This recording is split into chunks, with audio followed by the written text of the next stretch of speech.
kapatid natin, mga OFWs natin na nasa Middle East. Sa pagbati namin sa iyo ngayong hapon, ay napakabigat ng mga issues ang ating pag-uusapan dahil sa puso ng ating demokrasya.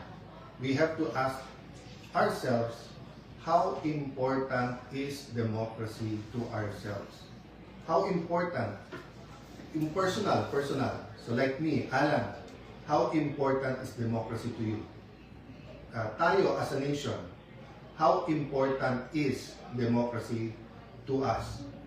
So let me start with the biblical principle na nagsasabing, when the righteous rule, the people rejoice. When the wicked rule, people groan. So iba-iba pong word ang ginagamit niyan, depende sa version. Yan po ay Proverbs 29:2. Pero obvious naman po siya, di ba? Whether yan ay negosyo, yan ay PTA, yan ay JODA, TODA, yan po ay Congress, yan po Republic of the Philippines, yan po ay EU, yan po ay UN. When the righteous rule, people rejoice. Because pag tama ang pinaglalaban o tinanim, maganda po ang aanihin. Pero when the wicked rule, of course, malungkot ang mga tao kasi may consequence at may consequences ang paggagawa ng masama. So, why am I saying this is about our democracy? Well, good governance kasi is about doing the right thing. And because men and women have their weaknesses, na-develop po yung presidential form of government at yung tinatawag na check and balance. Ibig sabihin, interdependent ang executive, ang judiciary, ang legislature, in our case, dalawang houses po to, House of Representatives and the Senate. But napaka-importante na independent ang legislative, ang judiciary from the executive. Kasi kung hindi, dictatorship yon. At pag may dictatorship ka, tama't mali, iuutos na lang ng iuutos to, wala ng check and balances. So, paulit-ulit sinasabing magulo ang Senate. Hindi po. In this administration from 2022, it's the first time po na nagkaroon ng majority at Senate President. Hindi lang po Senate President, yung majority, na wala pong kamay ang Malacanang sa pagpili ng SP at ng mga komite. So, ibig sabihin po, I can dare say this is the first fully independent majority. Kaya, whether you talk about the 11, yung 11, or you talk about supporters nila, or you talk about some elements in the national government, like the NBI for example, sila po ang nanggugulo because hindi sila komportable na independent ang Senado. So when we talk about check and balances, may consequences po to. So for example po, bilang check sa executive, meron pong impeachment process. So hindi pa ho kami nakakaupo or bagong upo pa lang. Sinabi na po sa amin, you want to do it again? Okay. So, sorry guys, I'm just asking kung okay naman yung sound. Lapit mo na. Okay. Because we're just using a cell phone and taking this opportunity to speak to all of you directly, no? So, nandun ako sa impeachment, di ba? Ang dami po, may mga bishops, may mga business groups, may mga schools. Naglabas po lahat ng mga statement na kailangan independent, kailangan impartial yung impeachment. Sabi, etong bagong majority will do many things, will manipulate, will have machinations, whatever, para itigil yung impeachment. Pero nakita niyo po, napakaayos, walang naging problema. So, yun po ang sasabihin ko sa inyo. Impartial, ibig sabihin po, base sa ebidensya, tamang proseso. Ang problema po kasi sa ibang statement, na sa utak nila ay ang impartial convict na. O, ganun din sa kabila. Yung sinasabing impartial ay acquit na. Wala pa nga home trial eh. So, hintayin natin ang trial at bantayan natin araw-araw. Pero nasaan po ang sense of truth? Doon po sa mga nag-issue ng statement na ngayon nakikita nilang tama ang pamamalakad at maganda at hindi issue po. Maganda po ang takbo tungo doon sa impeachment. Maganda ang schedule. Wala hong nag-statement na mali pala yung una nilang statement. Okay lang po yun. That's your right. Ang sinasabi ko lang po kung anong itatanim nyo, lalo po yung mga namumuno ng mga eskwelahan, binabantayan kayo, gagayahin kayo ng mga bata. So dapat, pag tayo gumawa ng statement with integrity, with truth. Ganon din po, yung events na nangyari po noong Tuesday. Let me clarify hindi pa namin pinagbobotohan yung amendment sa rule na papayag po sa teleconferencing or online na pagboboto. Wala pa ho kami doon. Ang pinagbobotohan pa lang ho, whether or not pag-uusapan ito. So again, the heart of democracy. Is there anything wrong with talking about changing the rules? We're not proposing murder. We're not proposing abortion na mga per se mali na dapat hindi pag-usapan kasi ayon sa konstitusyon natin mali. Ang pinag-uusapan po natin kung sa mga panahon na ngayon, given the threat sa Senate, given the different attacks on the Senate, given the different attacks on individual members of the Senate, yung experience po namin nung minority pa kami kung paano pigilan na magbuo ng majority. Yung mga threats na tanggap namin. I'll go to that later. And in the next few days, option po ng ibang mga senador yon maglabas ng ebidensya sa mga pananakot na ginawa para hindi namin mabuo yung independent na Senado. What's my point po? Yung paulit-ulit po na sinabi ni Senator Kiko Pangilinan, paulit-ulit po na sinabi ni Senator Risa Tiveros, paulit-ulit po na sinabi ni Senator Lacson, at lalong-lalo na po na sinabi ni Senator Erwin Tulfo. Hindi lang po sa session hall, sa media, at hindi lang Tuesday, even the days after. They kept on saying, bakit walang debate? Bakit hindi nila pwedeng pag-usapan yung side nila? Wala pa nga ho tayo dun. Kung nakinig lang sila, kung sila po ay tinigil nila yung drama, even after the session, and instead tried to listen to each other, the motion was to take up the amendment. Ibig sabihin, is was sponsor pa to, and then ang bawat isa ay pwede magtanong, pwede pa nga mag-amend kung tingin nilang mali. So I won't dwell on that, but just to say that the starting point has to be the truth. And ang problema, if you're on their side, dun sa 11, na 11 po kayo, kasi po sinasabi nila, wala silang chance na magtanong, magpaliwanag. Wala pa nga ho dun meron chance. So sabi nila, tyranny of the majority. Hindi po. Tyranny Tulfo to. Tyranny Lacson. Tyranny Pangilinan.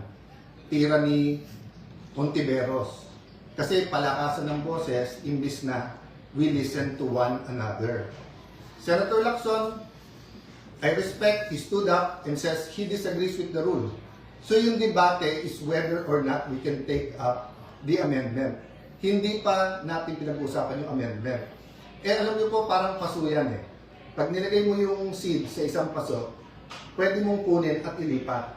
So, bantayan niyo po yung Senado, may tinatawag kaming change of referral. Halimbawa po, nalagay sa Committee on Public Order, tumayo yung chairman ng Committee on Justice the next day, sabi, mali ang referral doon. Kunin mo muna at ilipat dito. So, ganun po nangyari.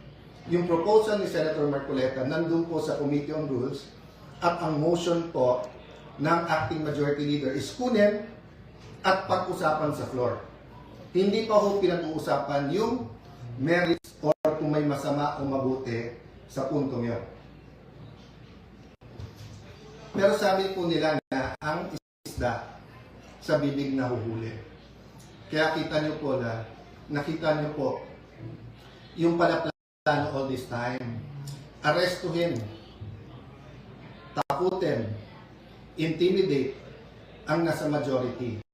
Either lumipat or ikukulong. So as I said, at the proper time, evidence will come out.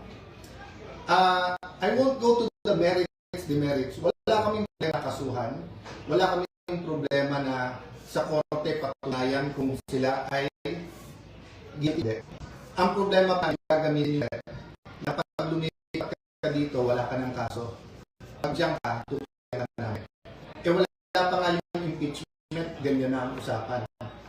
Ano pa kaya? So, I've communicated this behind closed doors. I've communicated this in rooms like this with the majority, minority. I've communicated it through the social media. I've communicated this with the traditional media. Hindi kami nandito para makipag-confrontation. Hindi kami dito para magbangayan araw-araw. Inayos namin yung impeachment.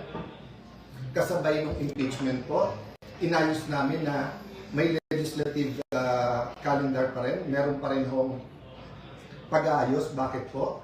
I'll talk about that maybe over the weekend. Yung kung hindi ang numbers kasi natin, parati tayo nako-confine sa 13-11, sa 12-11, di ba, sa 6-7. Kung ano-ano ng numbers eh. Ang importanteng numbers, inflation. Ang importanteng numbers, GNP, GDP. Ang importanteng numbers, productivity ng ating mga magsasaka. Ang importanteng numbers, yung dropout sa eskwelahan. Yung pagtaas ng kaso ng AIDS, pagtaas ng teenage pregnancy, ang dami natin kailangang pag-usapan na priorities. So, tatlo ibabalanse po natin.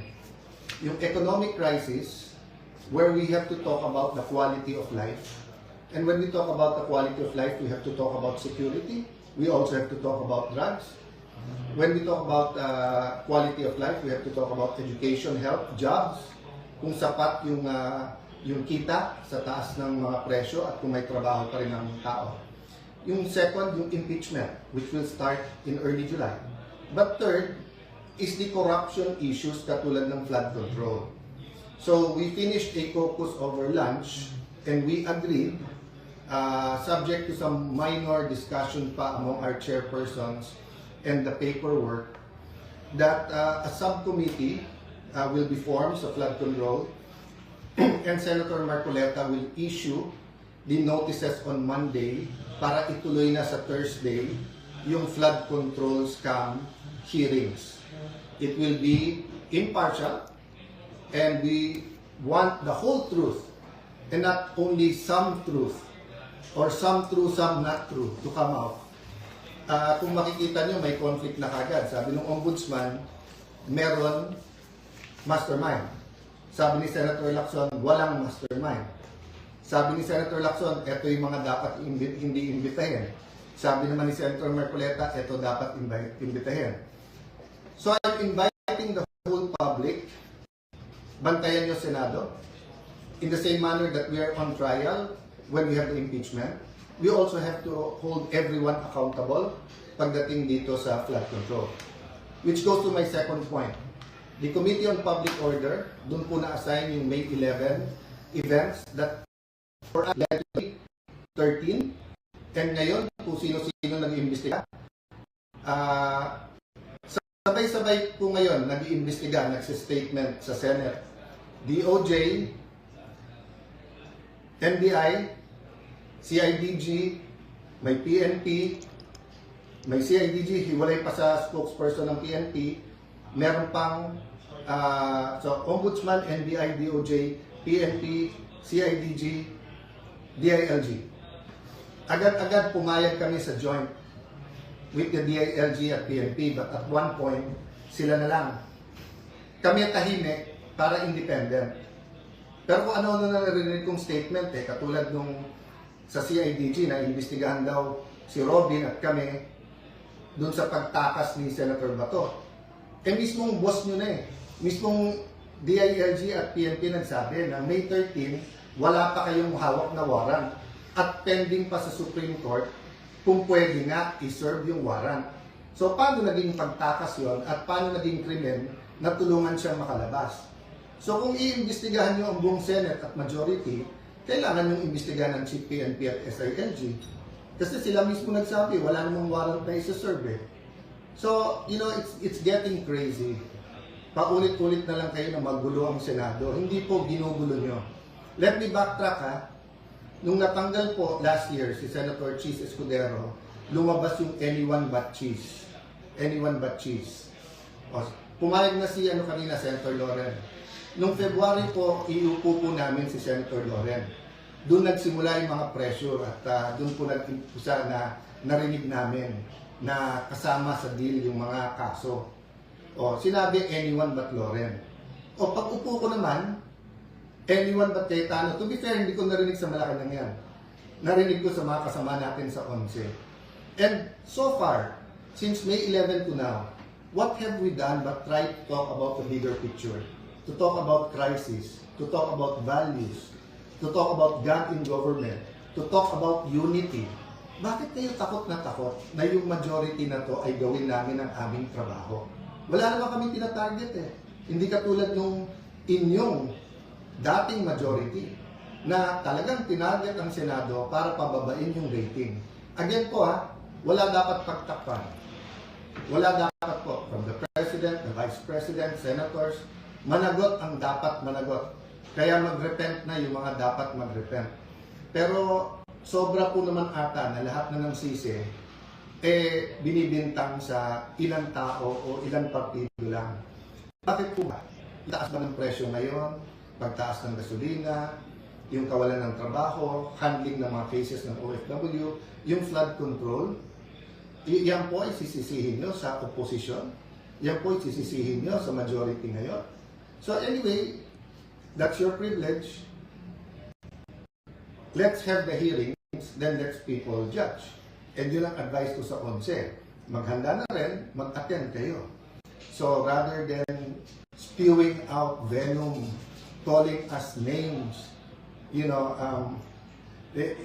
basura kasi yung tinatapon nyo, babalik din sa inyo, di ba? So kita nyo, yung mga tinawag nyo na names before is now all over the internet. Rather than debating, the Tuesday night should not have ended that way. There's no need for the walkout. It would have taken us hours, baka nga Monday o Tuesday pa matapos ang debate sa daming gusto magsalita. Ang problema, you refuse to listen to us. So, let me talk about many more things. No? What are the important numbers? Why we have to think about our democracy? Why good governance is important? I'll talk about that sa weekend. No? But importante, tonight, matulog kayo na nalalaman, meron kayong gobyerno na hindi sunod-sunuran lang. Meron kayong Senado na lalaban. Meron kayong Senado na hahanapin ang katotohanan. May mga senador sa majority na handang makulong, ilaban lang yung kanilang prinsipyo na independent ang Senate. Tuloy-tuloy po ang intriga, kaya tuloy-tuloy din po ang pagmi-meeting namin. But our country is worth it. So if you ask me what can you do for us, pray for us. No, pray that we stick together, that this majority will be given a chance. But pray then, di ba, na walang cover up kahit sino man. Di tayo pwedeng parang fraternity sa college na pag may rumble na, wala na akong pakialam kung sino tama at mali, basta kambihan na lang yung brad natin kasi rumble na. Hindi po. If we love God, if we love our country, if we love the Senate, hindi pwedeng blind ang ating pagsuporta sa kahit anong grupo. No? So say a prayer, and habang may oras pa, yung gumagamit ng reins of power, no? For their own purposes. This kind of miscalculation. Sabihin nyo, may makukulong, may makakasuhan, we can make your life a living hell. Again and again in history, tignan nyo how it ends, di ba? So dapat po, we work towards having the righteous rule. So does that mean palitan ng palitan? Hindi po. Pray for those who nakaupo. Kahit naman po yung apostles, di ba? Si Apostle Paul was killing Christians. Nagamit ni Lord. So ang dami-dami pong example kung saan ang tao na hindi righteous ay pwedeng maging righteous by simply repenting, asking God for revival, restoration, asking God na malinaw kung ano tama at mali. Let me end on a positive note. We're willing to work with the 11. Sila lang naman nagsasabi na this will not work unless tanggalin nyo si Cayetano. Kung ako lang problema, no problem. Ang problema, pangatlo na ako Anyone but Escudero, anyone but Legarda, ngayon anyone but Cayetano. So, sino susunod? Basta't hindi sunod-sunuran sa inyo sa agenda. Di rin may agenda na palitan ng konstitusyon. But the reality is, in 2023, di ba, matuloy, it was 22, 24, di ba, itutuloy na talaga yung BI eh. Di ba? So, hindi mamatay-matay yung mga issue na to because meron po talaga. So, yung corruption, we can change as a nation. But we have to expose and we have to punish the right people. Good afternoon. Have a good weekend, and whether tomorrow or Sunday, we'll talk about more details.